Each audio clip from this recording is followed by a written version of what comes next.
Tela inteira. Graças ao bom Deus,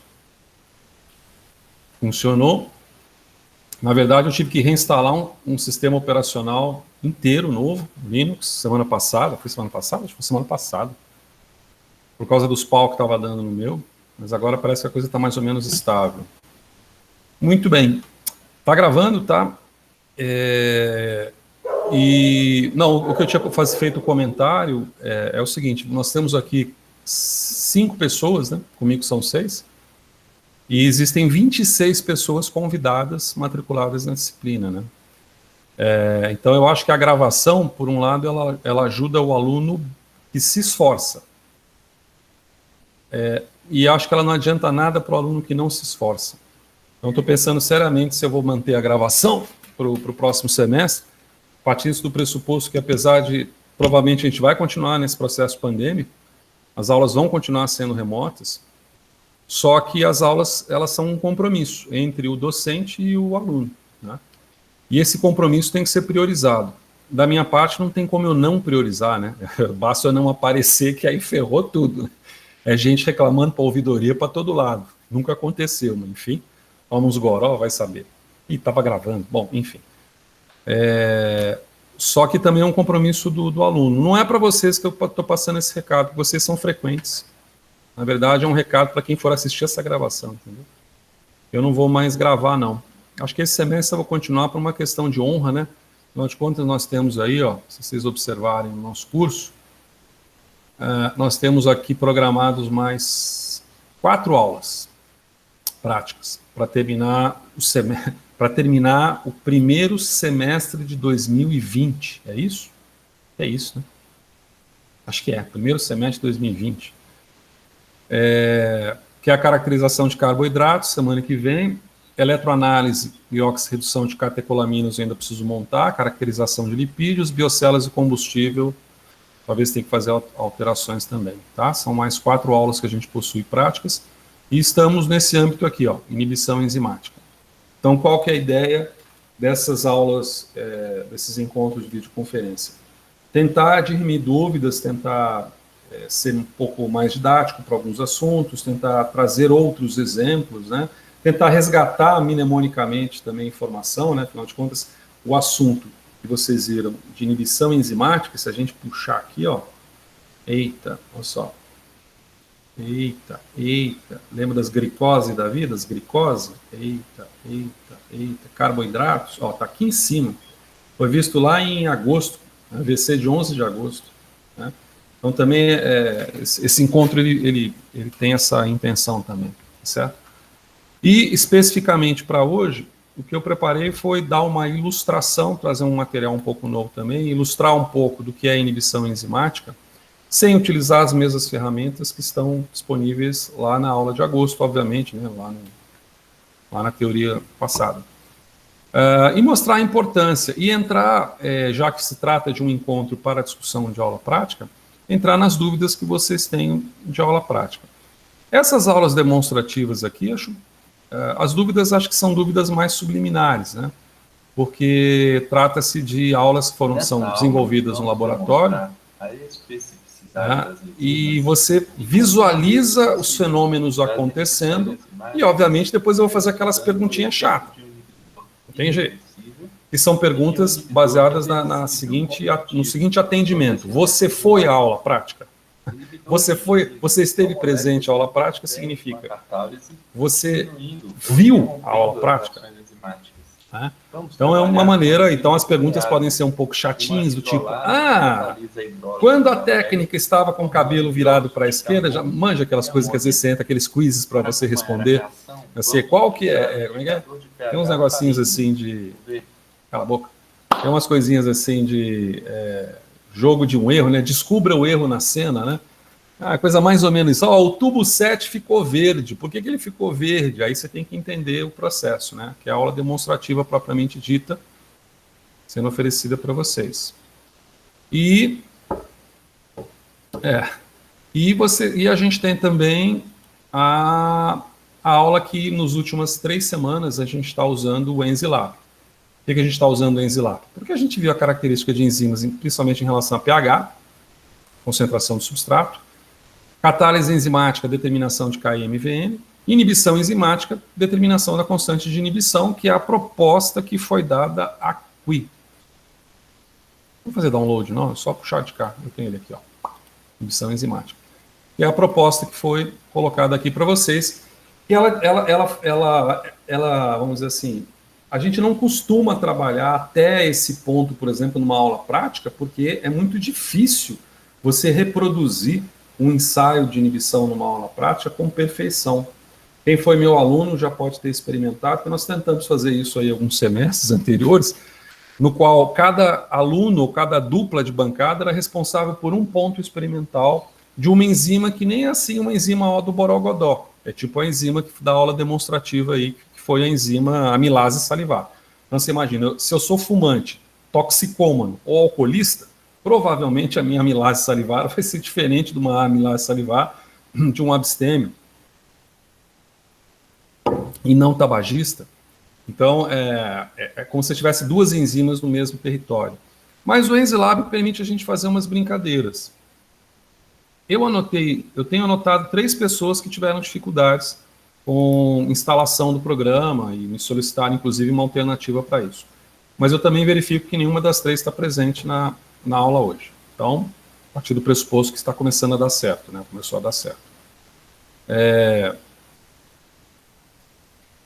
Então, o que a gente tem é esse programinha aqui, meia boca, né? Que é um programinha mais ou menos antigo, aí de 2014, mas quando você olha pelo que está disponível aí na internet para você simular experimentos e parâmetros quantitativos, naquela simulação debancada, quer dizer, a ideia hoje é o quê? Como que você obtém uma constante de inibição? E eu vou conversar com vocês a importância disso, ilustrando o SARS-CoV, ilustrando o que se conversa muito hoje sobre inibição em novas drogas e reposicionamento de fármacos.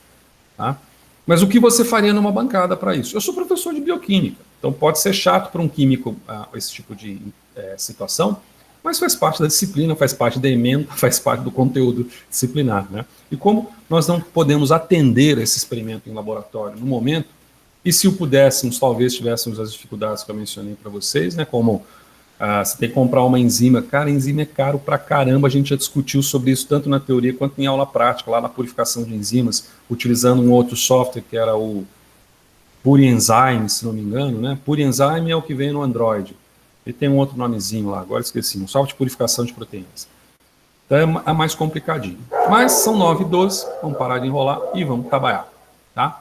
Então a ideia que eu tenho para vocês é isso. Primeiro eu vou mostrar para vocês a importância de inibição enzimática rapidamente, um introito. Vou exemplificar isso com o SARS-CoV em literatura recente, SARS-CoV-2. Vou mostrar para vocês o que a gente busca na inibição enzimática e como fazer esse experimento aqui para você executar, tá bom? No momento que ele melhor lhe aprover, lembrando que a atividade foi disparada na segunda-feira, para ter uma conclusão na sexta-feira, meia-noite, amanhã, meia-noite. A atividade é baba, tá? A atividade é baba. Mas é interessante, mas apesar de ser baba, ela vai exigir que você observe o vídeo demonstrativo da aula prática e você observe também o EnziLab em relação a essas determinações. Execute esse experimento, né? Faz parte do conteúdo, certo? Então, num primeiro pressuposto é o seguinte: qual que é a importância? Nós temos pouco tempo de aula, né? Não é uma aula de 2 horas, é uma aula de 1 hora só.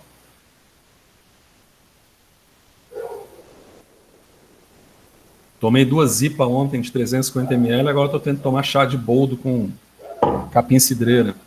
Isso aqui é gengibre aqui no meio.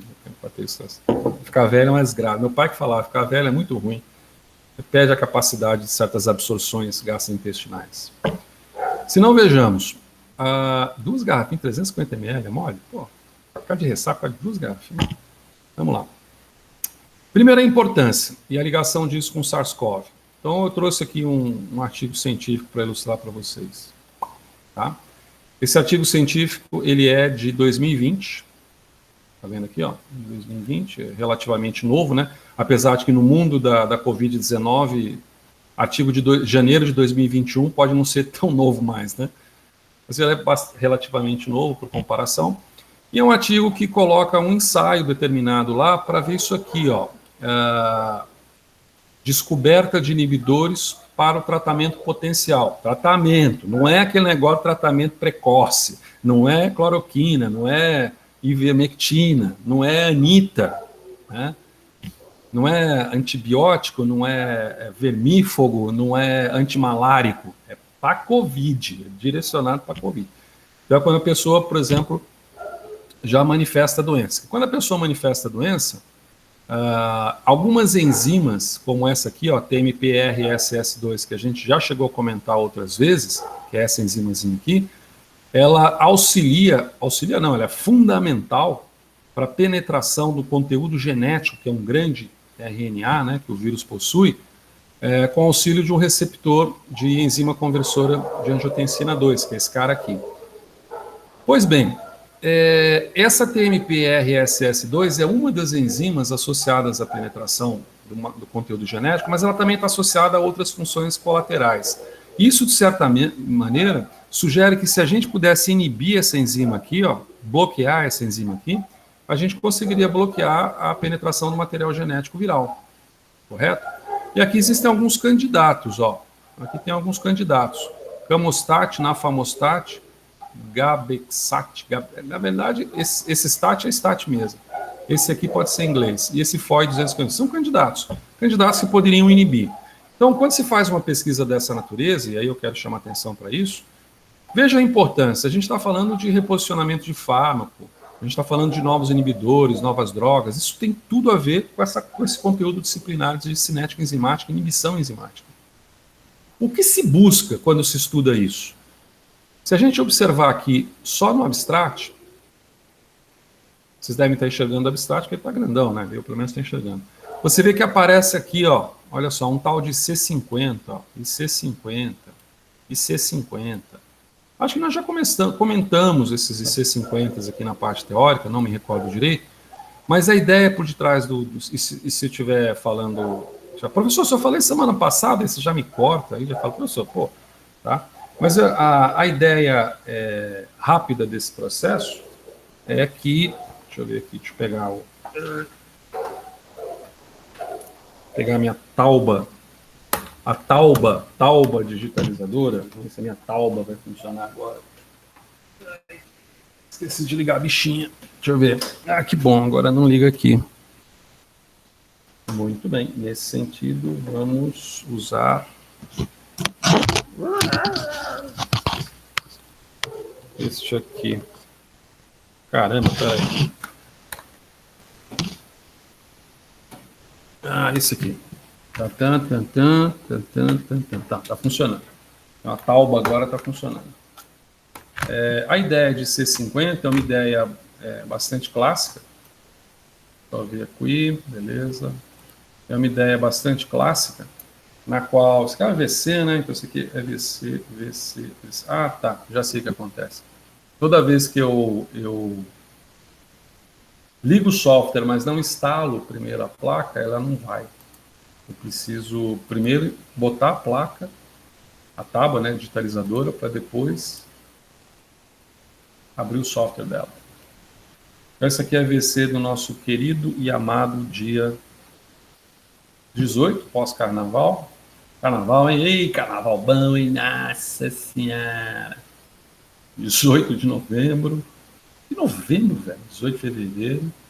Inibição enzimática. Vamos lá.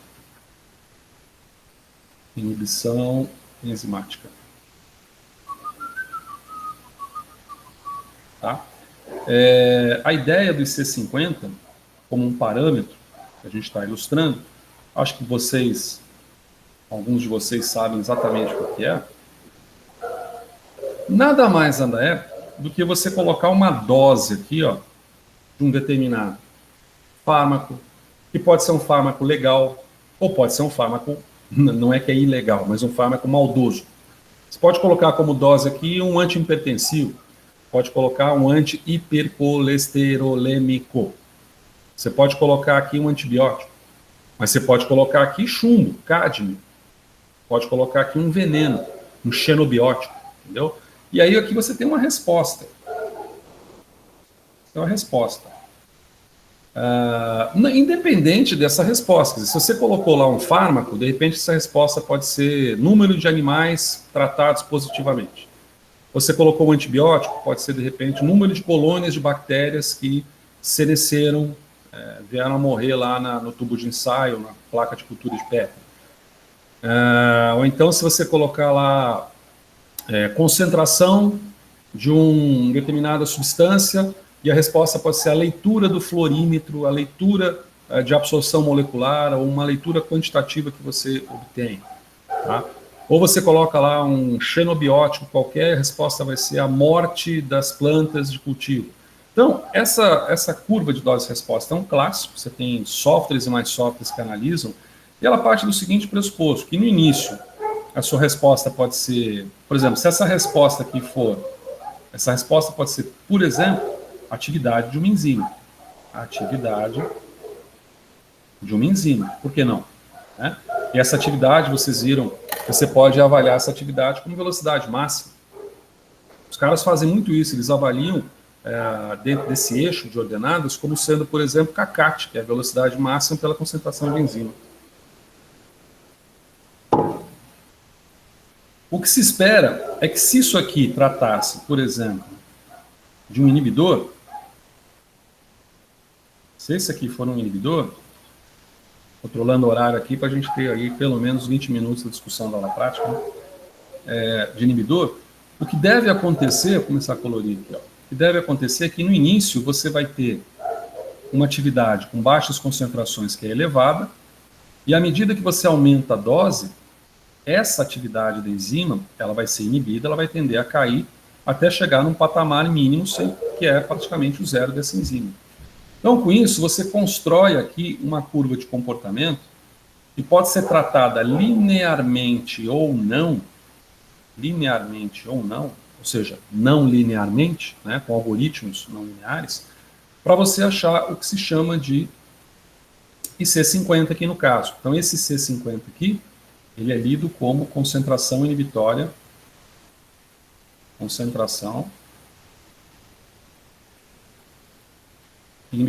50%. O que o cara quer saber lá? O que os autores querem saber lá no paper no artigo que foi publicado da SARS-CoV-2? Qual que é a concentração daquelas 3 ou 4 candidatos a inibidores que me dá 50% da resposta? Então é relativamente simples, né? Porque não é mecanístico. Né? Você não quer saber como liga, onde liga, por que liga, com qual força liga. Você quer saber assim, ó, qual que é a dose que eu preciso para dar 50% de resposta? Então, a 50% de resposta, está em algum lugar, tá aqui, ó. 50% de resposta está aqui, ó, mais ou menos aqui, né?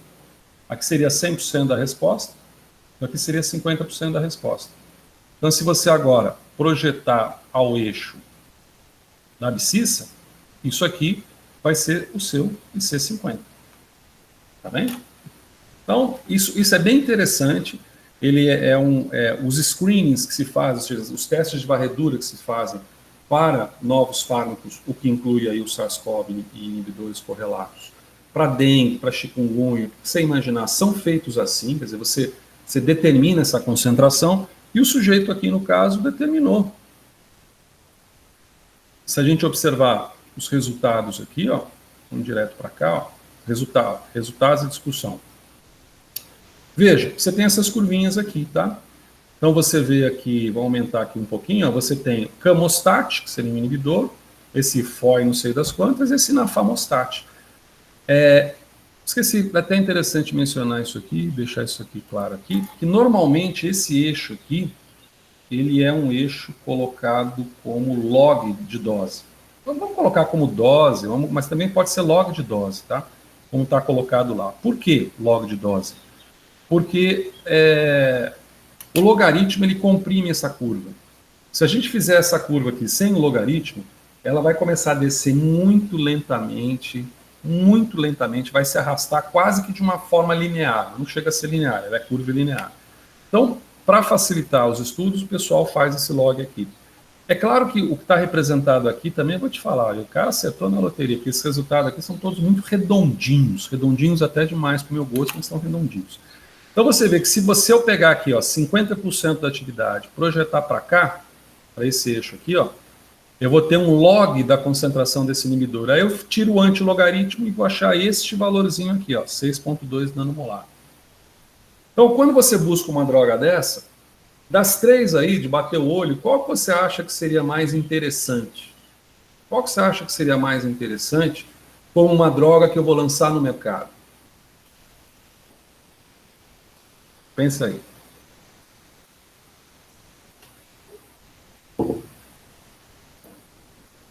O menor valor de C50 vai dizer que eu estarei usando a menor quantidade de uma droga para dar 50% da resposta. Então ele vai ser o mais bacanão. 6, 33, 0,27, 0,27. Esse nafamostat. Tem estudos mais avançados de camostat, nafamostat, e bastante nafamostat, como um candidato forte mesmo para esse emprego. Então, o bacana desse tipo de ensaio é que a gente não faz relação estrutura-função nem nada, não faz QSAR nem nada. Você tem as estruturas aqui, em nada elas estão associadas às respostas. Para se fazer isso, você precisa buscar outras informações. E nessas outras informações é que reside os outros parâmetros, ou outro parâmetro principal, que se busca em inibição enzimática. Tá? Então, quando eu trabalho com inibição enzimática, deixa eu voltar aqui para o Churno, inibição enzimática. Deseja-se saber. Ensaios de inibição. Aqui é um M, né? Ensaios de inibição. Deseja-se saber.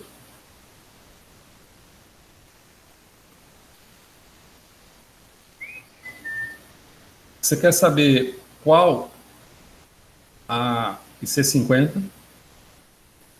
Você quer saber também qual o tipo de inibição?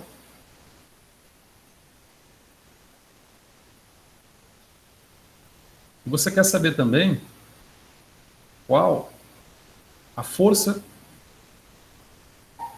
de ligação? Qual a força de ligação desse inibidor? E C50 é um parâmetro matemático. Ilustramos ele aqui brevemente, tá? A força de ligação chama-se KI, que é uma constante de dissociação. Basicamente, o que a gente está falando é o seguinte. Basicamente, o que a gente está falando é o seguinte. A enzima... Vou deixar isso aqui um pouco menor. A enzima se liga ao inibidor e forma um complexo enzima-inibidor. Esse processo é um processo, nós vimos isso no semestre passado, esse processo envolve uma constante de dissociação do sistema, de tal maneira que esse KI ele pode ser representado dessa forma aqui. Ó. Então, o que eu quero saber é isso. Porque quanto maior for essa constante, maior a dissociação do inibidor, e, portanto, menos forte ele será, ou mais fraco ele será. Que é uma lógica muito parecida com a lógica de KM, né? Uma lógica muito similar à de KM. Só que para eu determinar esse KI, eu preciso saber antes qual o tipo de inibição. Se eu não souber qual o tipo de inibição, eu não consigo determinar esse KI. E como que eu vou saber o tipo de inibição? Se a gente partir do pressuposto que a enzima se liga ao substrato, forma um complexo enzima-substrato, e isso gera enzima mais o produto, essa enzima, ela pode se ligar, de repente, no sítio ativo, tá? Desculpa, esse inibidor pode se ligar no sítio ativo da enzima, e aqui eu vou ter um KI. E bloquear, essa ligação bloquearia a formação do produto. Essa inibição, ela é chamada do tipo competitivo. Vou até colocar aqui com uma cor em cima, tá? Competitivo. Não sei se você vai lembrar disso. Por quê? Porque está competindo pelo sítio ativo da enzima. Por outro lado, você pode ter a situação, uma outra situação, na qual o complexo enzima-substrato, normalmente o inibidor se liga ao substrato, né? Ou por vezes o complexo enzima-substrato se liga ao inibidor, mas a ligação do complexo enzima-substrato ao inibidor é um pouco polêmica, porque ali você tem uma energia de ativação com um tempo muito curto, né?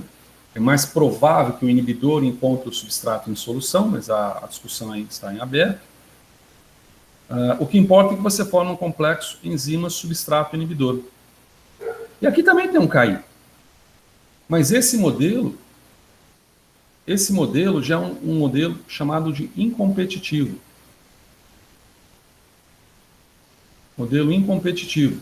E nesse modelo incompetitivo, é diferente, né? A resposta é diferente. Você pode ter, portanto, e nós vimos isso lá em março, sei lá, agosto, julho do ano passado, você tem, até abrir rapidamente aqui uma prancha para ilustrar para vocês, esses modelos eles são ilustrados, ó. Isso aqui já tem lá na parte teórica de vocês, tá? Exemplo de inibidores enzimáticos. Então você tem inibidores de natureza competitiva, então estão aqui, ó. Peraí, vou melhorar um pouco isso aqui, vou abrir como journal. Eu consigo pelo menos fazer meus rabiúsculos, tá? Então você tem aqui o inibidor, aqui, ó, competitivo. E aqui você tem várias drogas, como por exemplo as estatinas para baixar colesterol, tratamento de glaucoma, câncer, famosa disfunção erétil masculina, né? São inibidores que se ligam no sítio ativo. Por outro lado, você pode ter esses que eu acabei de mencionar, que são os inibidores incompetitivos. Existem, ou seja, eles se ligam ao substrato primeiro ou ao complexo enzima-substrato já formado. E vários deles, ou alguns deles pelo menos, doenças inflamatórias, tratamento de câncer, como por exemplo câncer de próstata, tá certo? Imunossupressão. E existe uma outra categoria básica, né? Porque quando um mercado deseja lançar, ele estuda essas três categorias principais. Existem subcategorias, mas essas três são as principais, que são chamados inibidores de natureza não competitiva, ou seja, eles não competem com o sítio ativo, eles se ligam em outro lugar. Eles não se ligam no substrato, eles se ligam na enzima, só que em outro lugar da enzima.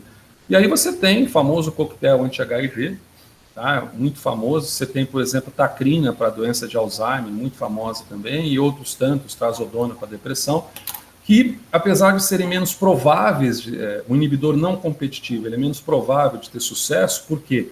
Porque se ele se liga na superfície de uma enzima, qualquer enzima que seja, ele poderia se ligar, já que são só 20 aminoácidos que compõem. Mas você tem que imaginar as superfícies, as entradas, as fendas, os bolsões hidrofóbicos, as regiões polares que se adequam num sistema do tipo QSAR, né? Relação quantitativa, estrutura, função. Então, alguns até que você tem algum sucesso. Aqui na nossa ilustração, esses inibidores não competitivos, eles pegariam essas duas características aqui, ó, não competitivo.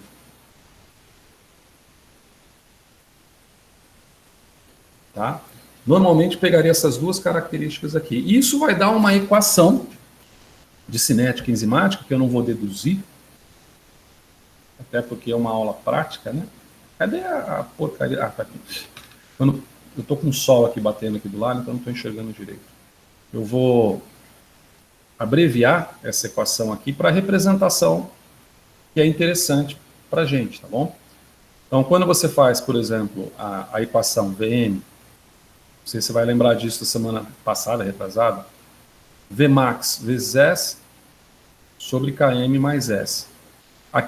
O Enzilab, ele ajusta não linearmente, faz um ajuste não linear por Gauss, se não me engano, ajuste não linear Gauss-Newton, em cima dessa equação, quando ele pega aquelas VOzinhas lá, né, ele está com um VOzinho, né, aquelas velocidades iniciais e as concentrações de substrato que você experimentou semana passada, retrasada, já não sei. Quando se fala em inibição, para inibição, esses parâmetros eles vão mudar da seguinte forma: V0 vai ser igual, continua sendo igual a Vmax, vezes a concentração do substrato, só que aqui você vai ter um parâmetro alfa, então aqui a gente está entrando na aula prática e na atividade, provavelmente, vezes Km mais, vou chamar de beta aqui, ó, beta Km, vezes S.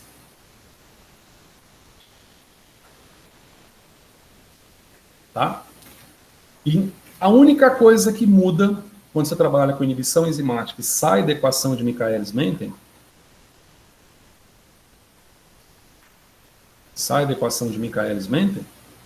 é isso. Nossa, deixa eu salvar isso aqui, porque vai que dá uma pane geral no sistema, né? Química, beleza, tá aqui. Tá?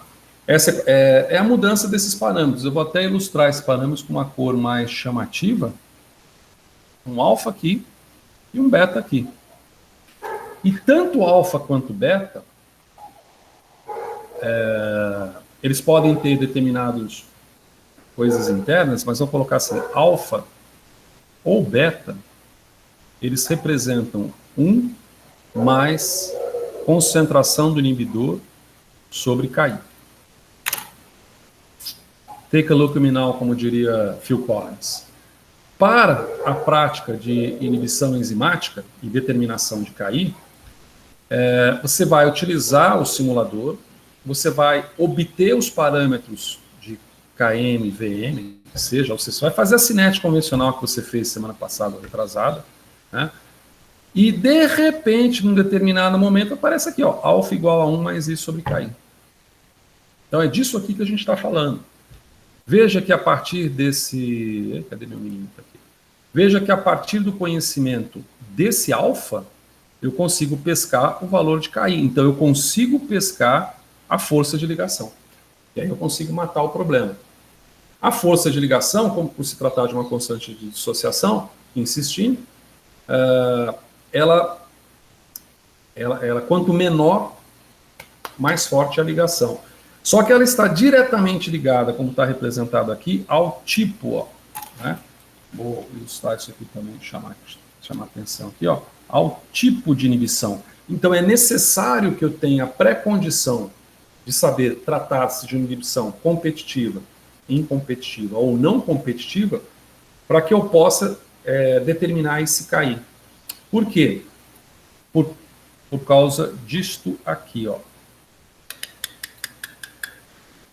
Nessa situação, esse competitivo aqui, ó, ele vai ser o alfa.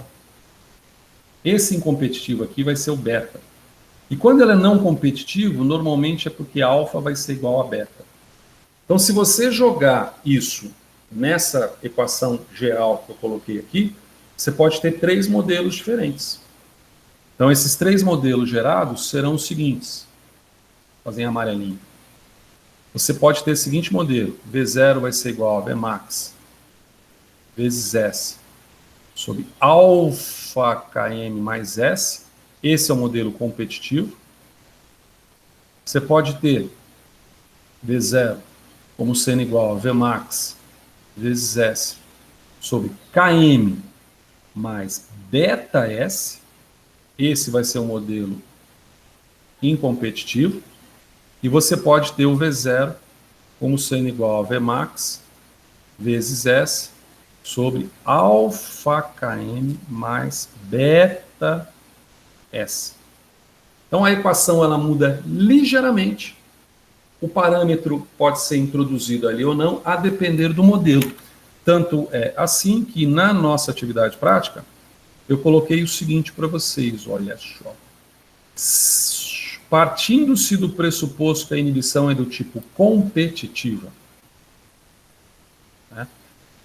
Mas aí você pode até perguntar, uai, mas, como bom mineiro, né? Se alfa ou beta é igual a 1 mais I sobre KI, por que eu preciso saber o modelo para determinar KI? Por quê? Simplesmente porque essas equações, essas 3 equações são diferentes. E o posicionamento do alfa ou do beta vão decidir aonde que esse valor vai ser importante. Então, um possível ajuste não linear de dados, o que a gente está falando de um ajuste não linear de dados? Isso aqui, ó. Opa, resultados da discussão. Não, para cá. Tempo, tampão, aqui, ó. Isso aqui é um ajuste não linear de dados, ó. Isso daqui é a concentração do substrato, tá? E aqui você tem a resposta, você pode ver que é um FI aqui por 60 minutos. Então, uma resposta dividida por tempo é uma velocidade. Então, esse gráfico aqui do paper do SARS-CoV-2, ele mostra substrato versus V0. E aqui você tem um ajuste não linear a partir da equação hiperbólica clássica de Michaelis-Menten. Essas barras compridas aqui, alguns de vocês devem conhecer, são barras de erros experimentais. Tá? Mas se eu não tiver como fazer isso, eu faço linearizações. Né? E nessas linearizações, vou descer aqui um pouquinho mais, então isso aqui pode gerar linearizações,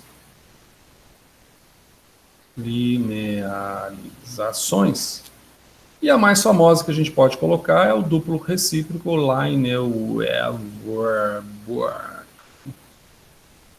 Um dos caras é sueco, não dá nem para pronunciar o Lineweaver como se fosse americano. Tá? Nessas linearizações, o que você tem é isso aqui, ó. Você vem para cá, vem para cá, vem para cá, vem para cá, vem para cá, vem para cá. Em vez de você ter, o Lineweaver é um duplo recíproco. Então, em vez de você ter a velocidade, você vai ter o recíproco da velocidade. Em vez de você ter o substrato, você vai ter o recíproco do substrato. Isso é conteúdo teórico do semestre passado. Mas recordar é viver nesse momento pandêmico, né? E nesse sentido, se a gente imaginar aqui uma curva linearizada, toda a curva hiperbólica com comportamento hiperbólico, como é a curva de Michaelis-Menten, se você fizer o recíproco, ela vira uma reta. Você terá o seguinte diagnóstico, ó. Esse aqui, ou esse aqui, ou esse aqui. São diagnósticos bem clássicos, tá certo?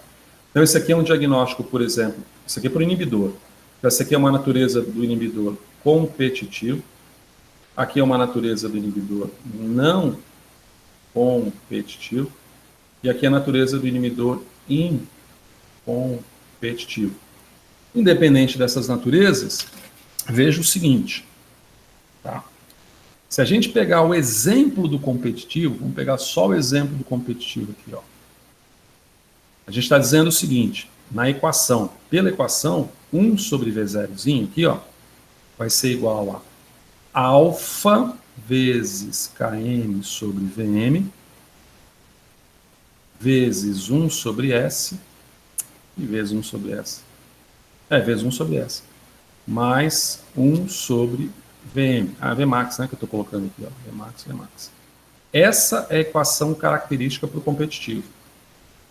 Então, respondendo à pergunta, ora, mas se alfa é igual a 1 mais I sobre KI, tanto faz se beta é igual a 1 sobre 1 mais I sobre KI, tanto faz então se eu pegar alfa ou pegar beta ali, eu vou ter o mesmo parâmetro, eu não preciso saber o modelo. Precisa saber o modelo, sim. Por quê? Porque eu exemplifiquei para vocês de um modo não linear a busca do modelo, mas veja como é fácil você evidenciar a necessidade disso no modo linear. No modo linear, o competitivo tem essa inclinação, alfa vezes Km sobre Vm. Essa é a inclinação. Tá? Essa aqui que é a inclinação. Agora, se for um modelo incompetitivo, ele não tem nem alfa, ele tem beta aqui, ó, tem beta. E aí, esse beta, ele virá aqui para baixo, tá? Você vai ter 1 sobre beta S. Então, a equação vai mudar e a inclinação vai sair esse alfa. Então, o cálculo da constante de inibição é essencial. Tem como pressuposto o modelo de inibição enzimática proposto. Aqui no paper, o cara calcula KI. O cara não, os autores, desculpa. Os autores calculam KI. Quer ver? Ó? Ele calcula o KM, ó, ele achou um KM aqui, bonitão, lá para o substrato dele. Obviamente que ele vai achar um Vmax qualquer da vida. Em algum momento aqui, ó, constante, olha que legal, constante aparente de dissociação do complexo. Constante de dissociação do complexo. Então ele acha essa dissociação do complexo e ele vai achar essa dissociação do complexo. Bom, ele usa aqui uma equação. Isso aqui eu não sei se você vai se lembrar, você não vai lembrar, né? Você não vai lembrar. Você nunca viu isso na tua vida, você acha que não viu isso na sua vida. Isso aqui, cara, é aquela coisa, já viu esse negócio assim, ó?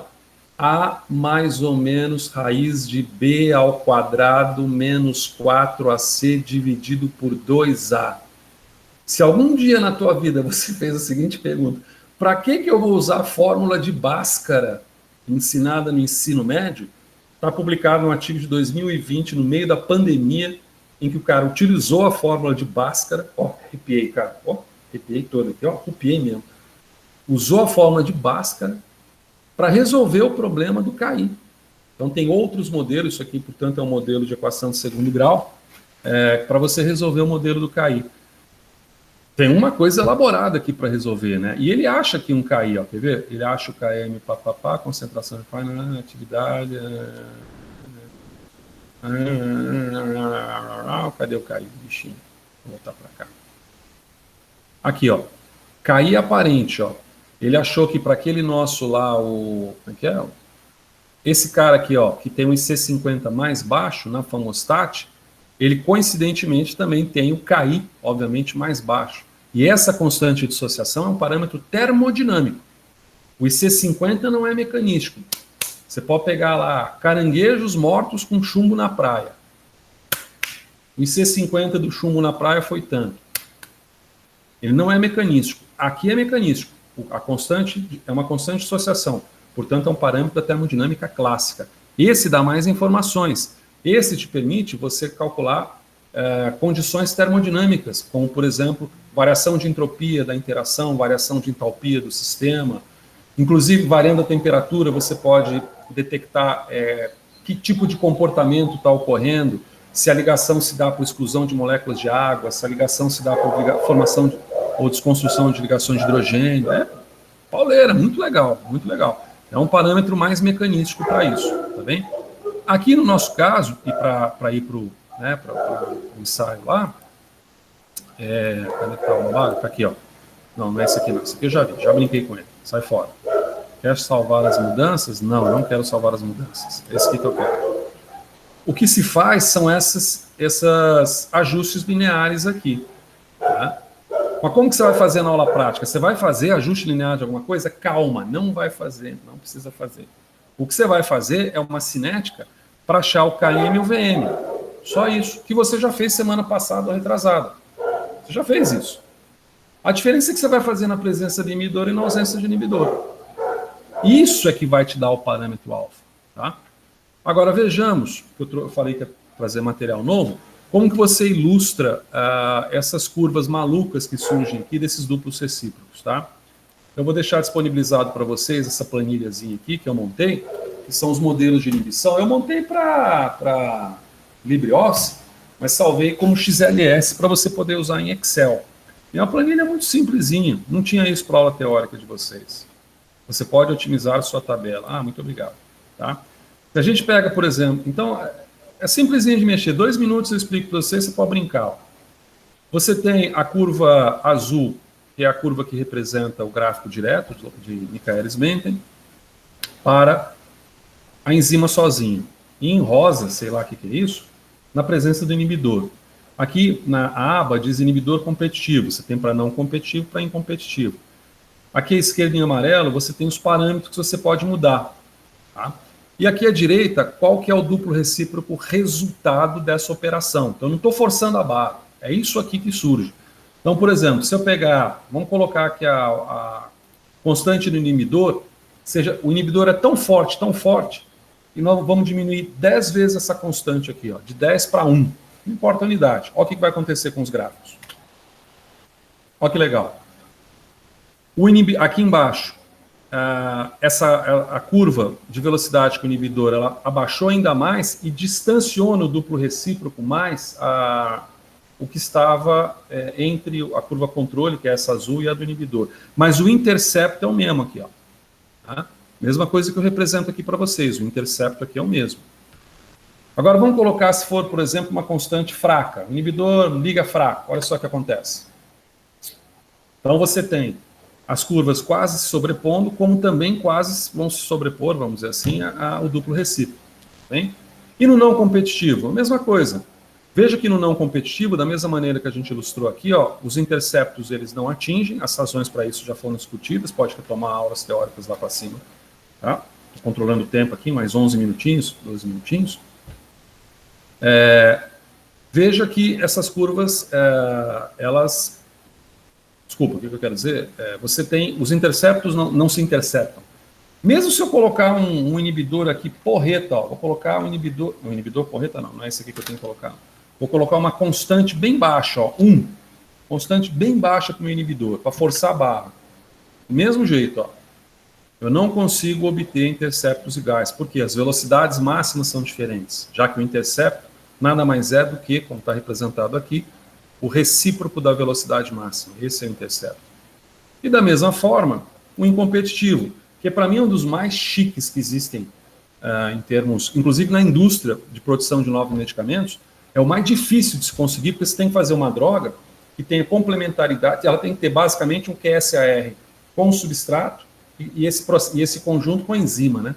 É uma coisa bem complexa, mas como exemplificado ali em PowerPoint, você tem situações que isso são evidenciadas.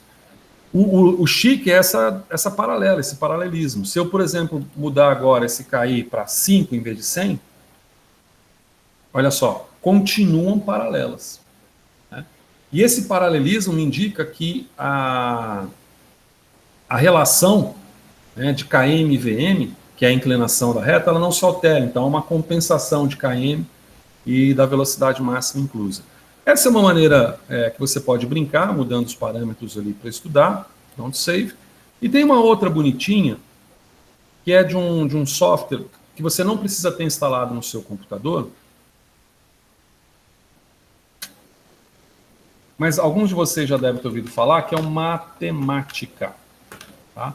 Mathematica é um software da Wolfram, e é um software muito utilizado na área de ciências exatas, mas você tem também os notebooks que são disponibilizados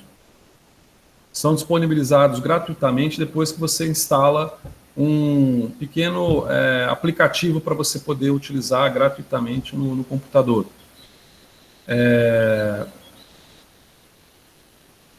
Travei? Não travei. Aqui, ó. Então, por exemplo, uma ilustração para você ver o potencial disso. Tá? Aliás, eu não sei se o nome é notebook. Vamos ver se o nome é notebook. Uma ilustração desse aqui é uma ilustração com cinética enzimática. Deixa eu ver isso aqui. Help about. É player, é o player. Ó, ele chama Wolfram Player. Tá? Se você instalar esse Wolfram Player no teu computador, você vai ver a quantidade, e é gratuito, a quantidade de coisas que tem sobre ele. Deixa eu colocar aqui, de modelos na área de química sobre ele. Wolfram, aqui ó, Wolfram Player. Tá? Wolfram Player. Wolfram Player for notebooks, que seja, mas é Wolfram Player. Chegou praticamente no mesmo ponto. Você faz um download ali, no meu caso é Linux, você reconhece para Windows, e aí você tem assim uma infinidade, eu não sei nem exemplificar para vocês aqui, mas na área exatas, na área biológica, na área médica, dessas simulaçõezinhas que vocês vão ver que são uma gracinha. Tá? Por exemplo, no caso específico dessa simulaçãozinha aqui, ó, não sei se você consegue enxergar, vou aumentar aqui um pouco a tela para você observar. O que você tem é um duplo recíproco. Você tem uma equação de Michaelis-Menten aqui, ó, equação de Michaelis-Menten. E eu tenho aqui um slide, uma barra de slide, que eu posso, baseado na concentração do inibidor, ó, eu vou ajustando e vou observando que a taxa que está aqui no eixo da ordenada, ela reduz, ó. Se eu reduzo a concentração do inibidor, a enzima trabalha bem, e se eu aumento a concentração do inibidor, cai a velocidade máxima, cai outros parâmetros. Se eu deixar ela mais ou menos aqui no meio, isso porque a gente está trabalhando com Michaelis-Menten, né? No modelo competitivo, tá?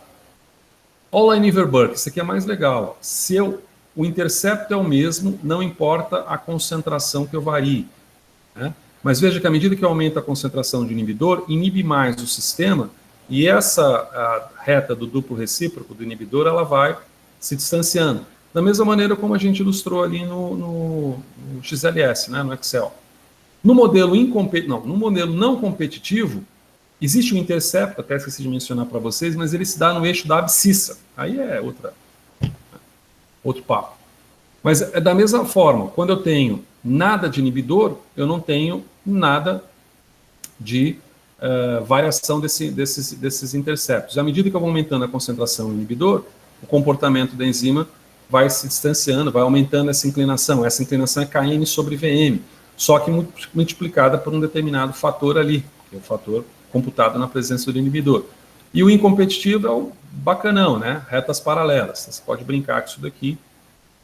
Vou deixar disponível para vocês também. certo? Para vocês brincarem. Tá? Então isso aqui é um playerzinho, como eu disse, tem demonstrações as mais variadas. Aqui, ó, demonstração, esse aqui não pode mostrar, né? Demonstrações as mais variadas. Até pode, né? Hoje em dia ninguém enche muito por causa disso. Temos aí uns 6 minutinhos, então com isso você consegue entender a aula prática. Por quê? Porque a aula prática envolve você determinar KM e VM para que você possa fechar. Então vou salvar aqui e agora vou exportar para PDF aqui para a gente não errar. A gente vai partir do pressuposto, então, como está escrito aqui na aula prática, que o modelo é partindo do pressuposto que a inibição é do tipo competitivo. Se ela é competitiva, é esse tipo de gráfico aqui que vai nos ser apresentado. Certo? Isso significa o quê? Que o intercepto é o mesmo, portanto, se eu fizer um ensaio no ENSYLAB com o inibidor e sem o inibidor, o intercepto não vai me dar informação nova, ele vai ser o mesmo, 1 sobre Vmax. Ou seja, eu retiro a velocidade máxima do intercepto, mas ela não muda. O que vai mudar é a inclinação. Como que vai mudar a inclinação? Com esse fator alfa aqui, ó. E quando eu jogar no duplo recíproco, esse alfa vai ser representado dessa maneira aqui, ó. Você não vai precisar fazer duplo recíproco, como eu mencionei. Mas você vai precisar saber o valor do Km e o valor do Vm na ausência do inibidor, e depois o valor de Km sobre Vm e o valor de Vm na presença do inibidor, que é o que se chama de Km e Vms aparentes, como estava no artigo científico lá, são valores aparentes, não são definitivos, são aparentes porque estão na presença do inibidor. Então, se você tem regra de 3, se você tem Km sobre Vm igual a x, alfa sobre Km, você tem Km sobre Vm que vai ser um número determinado, e você vai extrair disso o valor de alfa na presença do inibidor. Extraído na presença do inibidor, se você extrair esse alfa na presença do inibidor, você vai ter essa relação aqui que você consegue arrancar o KI com facilidade. Tá bem? Tá bem mais ou menos, né? Como que você faria isso na prática? Então, na prática, você faz assim, escolhe uma enzima. Pá, escolhi. Escolhe lá quantas amostras. Vou descongelar uma amostra só. Beleza. Ótimo. Escolhe aí, deixa eu aumentar aqui para você ver legal. Ah, dá na mesma, né? Escolhe aí um volume. Ah, vou usar 10 microlitros. Escolhe um pH, vou usar pH 8. Por quê? São coisas que eu já fiz antes no laboratório. Nós fizemos, vocês fizeram. E já sabem mais ou menos qual que é o pH ideal. Mas se quiser brincar com outras enzimas, à vontade. Escolhe lá uma faixa de concentração, substrato. Vou colocar aqui 0,1. Ah, isso aqui é problemático aqui, ó. 0,1. Beleza, 0,1. Inibidor, nada. Inibidor, nada. Tá, dá um gol aqui, ó. Me deu, dá lá, a velocidade inicialzinha dele. Lembra? Foi isso aqui que vocês passaram para mim. Alguns até fizeram uma confusão aqui, mas tudo bem. Aí, em vez de 0,1, agora eu coloco 0,3. O ponto meu é que é o crítico, o resto até que é fácil fazer. 0,3. Aí vai lá, subiu bastante a velocidade. Aí eu venho para 0,5. Subiu bastante a velocidade. Aí vamos de novo, 0,8. 0,8. Tá, 0,8. Subiu bastante a velocidade. Vou colocar mais um só para falar. 2 milimolar aqui. Olha lá, isso foi o que você fez semana passada, não estou fazendo nenhuma novidade. Ele está falando assim, ó, tempo para o almoço, tome 1 hora para o almoço, porque agora já está dando 12:30. Esse software começou, o reloginho, lembra da história do reloginho? Esse reloginho aqui começou 10 horas da manhã, que ele está dizendo que eu fiquei 2h30 na bancada. Quem me dera. Às vezes é muito mais que isso. Mas o que importa é que você vem aqui na análise, busca os parâmetros cinéticos. Dá OK. E aí ele me dá, espero que ele me dê, aqui, ó, me deu os parâmetros cinéticos. Ele faz a curva, colocou os pontos, fez o ajuste não linear e pegou o valor, ó, Km igual a 1,2 e Vm igual a 2,71. Tá certo? Então, se eu vier aqui na minha calculadorazinha, para ilustrar para você, eu divido Km sobre Vm. Então, meu Km é 1,2, eu vou dividir por Vm 2,71. Dividido. 1,2, 2,71, eu vou ter 0,44. Então, Km sobre Vm dá 0,44. Memoriza isso rapidinho. 0,44 km sobre VM. Pois bem, agora eu vou fazer um outro experimento. Eu vou colocar um inibidor. Está pedindo para colocar como inibidor, agora espero que você tenha memorizado outras coisas, vamos ver aqui. Está pedindo para colocar aqui como inibidor, repito agora o mesmo ensaio com uma concentração de inibidor equivalente a metade do valor do KM. O valor de KM era 1,2, não é isso? Acho que era 1,2.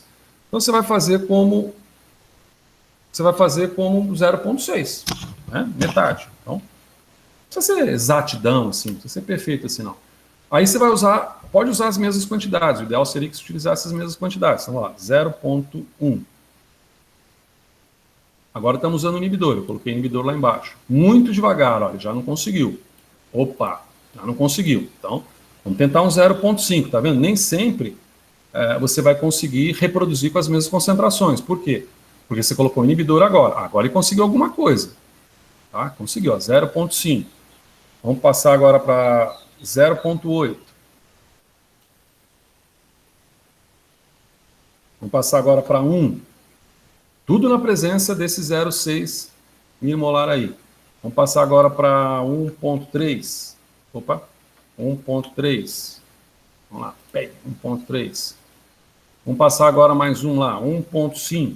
Fechar em 1,5, tá? Ei, home não. 1,5. Vamos passar para 1,5. Eita, 1,5. Pau. Deixar assim. E agora você pede para fazer a análise cinética novamente. Veja que automaticamente, isso é muito legal desse software, você não tem tanto trabalho, ele já selecionou o que ele poderia analisar. Ó. Ele não vai analisar aqueles outros ensaios anteriores, ele só vai analisar esse com o inibidor. Aí você dá, ok. Olha lá.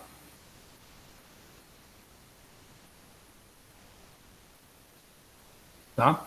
Então aqui você tem KM e você tem o Vmax novamente. Se você lembrar, aquele KM nosso estava dando 1,2, tanto é que a gente tinha achado 0,6 com metade do valor de KM. Né? Aqui o KM subiu, então veja que o KM variou. E a velocidade máxima não variou. Tá? A mesma velocidade máxima, é característica do modelo competitivo. Então o que você faz agora? Se a gente voltar aqui na calculadora, ó, tinha dado 0,44. Não é isso? 0,44 quando você dividiu o KM sobre VM. Então agora você faz KM sobre VM de novo. 1,93 divide por 2,11. Quanto que deu? 0,91. Então, um era 0,44 e o outro era 0,91. Então, se eu pegar agora 0,91 e dividir por 0,44, eu vou ter o meu valor de alfa. Então, esse é o meu valor de alfa, 2,07, 2,1. Esse é o valor de alfa.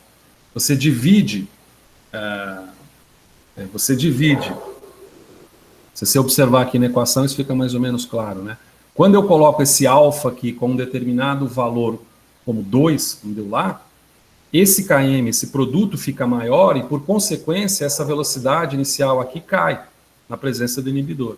Capite? Então é isso que você vai fazer, tá bem? E como está escrito lá, provavelmente, na aula prática, provavelmente não, a aula prática está aqui do lado. Você vai, de posse desse valor de KM que a gente acabou de calcular aqui, você vai achar o KI. E aí é moleza, né?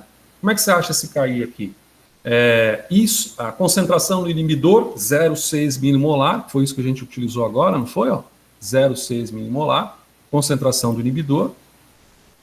Eita, cadê o babado? Está aqui, ó. Vai ser igual a 1 mais isso, ou seja, 0,4, né? Que é 1 menos 0,4 igual a... Não, alfa é igual a 2. 2 foi igual a 1 mais i não sei quanto, beleza. Então, 2 menos 1, 1. Então, 1 vai ser igual a i sobre KI, ou 1 é igual a 0,6 sobre KI. Matou KI. Tá? Pasme, mas não é muito diferente o que se faz num laboratório em que se busca o desenvolvimento de novos fármacos e medicamentos, tanto para IC50 quanto para essas constantes inibitórias, tá bem? Moçada, 10:05 aqui no meu relógio, eu estou satisfeito. Então,